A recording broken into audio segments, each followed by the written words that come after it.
उनकी डेथ्स भी हो जाती है, फिर हम मजबूर हो जाते हैं।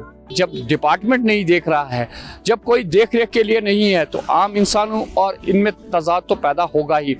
वुनकस मतलब ये लोकल एडमिनिस्ट्रेशन कह वुनकस LG राज ये अफसर शाही अफसर खोज गए कर जो मटन बेचते हैं उनसे हमने कहा कि ये इन्फ्लेशन क्यों होती है।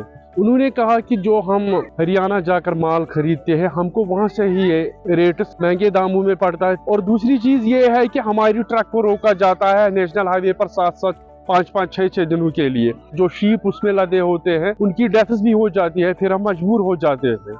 मुसलमानों का जब कोई भी रिलीजियस फेस्टिवल होता है हर एक चीज़ का दाम बढ़ जाता है। यहाँ पर और कम्युनिटीज़ भी है या कश्मीर से बाहर, तो जब उनका कोई फेस्टिवल होता है रिलीजियस फेस्टिवल, उनके जो दाम है वो ड्रॉप करते हैं। अभी आपने पिछली बार देखा होगा कि यहाँ पे मटन वालों का कितना तजाद खड़ा हुआ था। मटन वाले एक रेट बेच रहे थे और सरकार उसमें उन्हें मजबूर कर रही थी कि आप कम रेट्स पे बेच दीजिए। जब सरकार उस टाइम ये महसूस करती थी कि ये रेट्स ज़्यादा बेचते हैं तो उन्हें कम रेट करनी है, तो आज क्यों नहीं सरकार ये सोचती है कि जब डिपार्टमेंट नहीं देख रहा है, जब कोई देख रेख के लिए नहीं है, तो आम इंसानों और इनमें तजाद तो पैदा होगा ही। हमारी सरकार से गुजारिश है कि फौरी तौर इस किस्म के इकदाम उठाए, कोई ऐसी कमेटी तश्कील दे कम से कम जो बाजारों में देखें कि रेट्स क्या मुकर्रर करनी है और किस रेट से यहाँ पे सारा कुछ भेजा जा रहा है।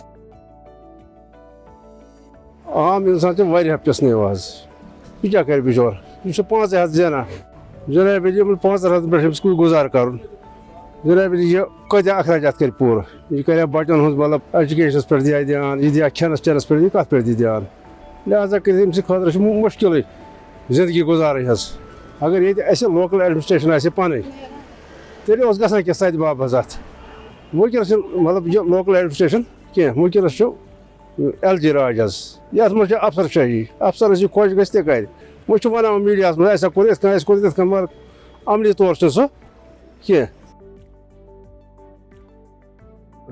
अगर हम देखेंगे जो नेशनल फूड सिक्योरिटी एक्ट जब लागू हुआ उससे पहले हम रेट्स फिक्स करते थे क्योंकि हमारे पास अथॉरिटी थी रेट्स फिक्स करने की। लेकिन इस वक्त आज की डेट में हमारे पास कोई ऐसी अथॉरिटी नहीं है जिसकी बिना पर हम किसी जगह रेट्स फिक्स करेंगे। इसी वजह से डिपार्टमेंट इस चीज़ में जो है रेट्स फिक्स नहीं कर रहे हैं।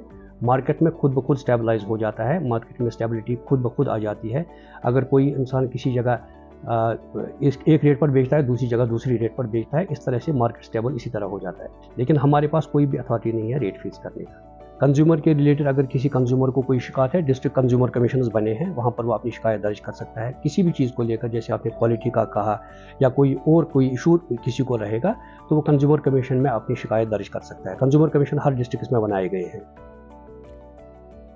मटन कंट्रोल एक्ट जो गवर्नमेंट ऑफ इंडिया ने ख़त्म कर दिया था, उसके बाद हमने एक रेट तय किए थे कुछ टाइम के लिए, ताकि बाजार में मुनाफाखोरी ना हो जाए। तो और दूसरी बात आपने जो सवाल किया कि रेट कौन तय करेगा, क्योंकि ये सिर्फ और सिर्फ ऑल कश्मीर बचर्स यूनियन के पास पावर से जो रेट तय कर सकते हैं। जो हमने पिछले साल रेट जून में तय किए थे, अल्हम्दुलिल्लाह 3 महीने पहले उससे भी कम रेट पे दुकानदार गोश्त बेच रहे थे, क्योंकि डिकंट्रोल की वजह से जो दुकानदार माल बाहर से ला रहा था उनको वो बाहर से सस्ता मिल रहा था। तो हमने रेट और भी कम किए थे, उससे भी कम, और हमारे पास ऐसी कोई शिकायत नहीं आई कहीं से भी, किसी भी डिस्ट्रिक्ट से जिन्होंने ये कहा कि हमें यहाँ पे गोश्त महंगा मिल रहा है। फरवरी का महीना चल रहा है, इस वक्त थोड़ा सा फ्लक्चुएशन हो सकता है क्योंकि बाहर दिल्ली की मंडियों में माल बिल्कुल नहीं आ रहा है। जहाँ समर्स में वहाँ 30 गाड़ियां आती थी, इस वक्त 3 गाड़ियां निकलती है या 2 गाड़ियां निकलती है। इंशाल्लाह आने वाले टाइम में आगे आफ्टर मार्च वो रेट इंशाल्लाह फिर नॉर्मल पे हो जाएंगे इंशाल्लाह।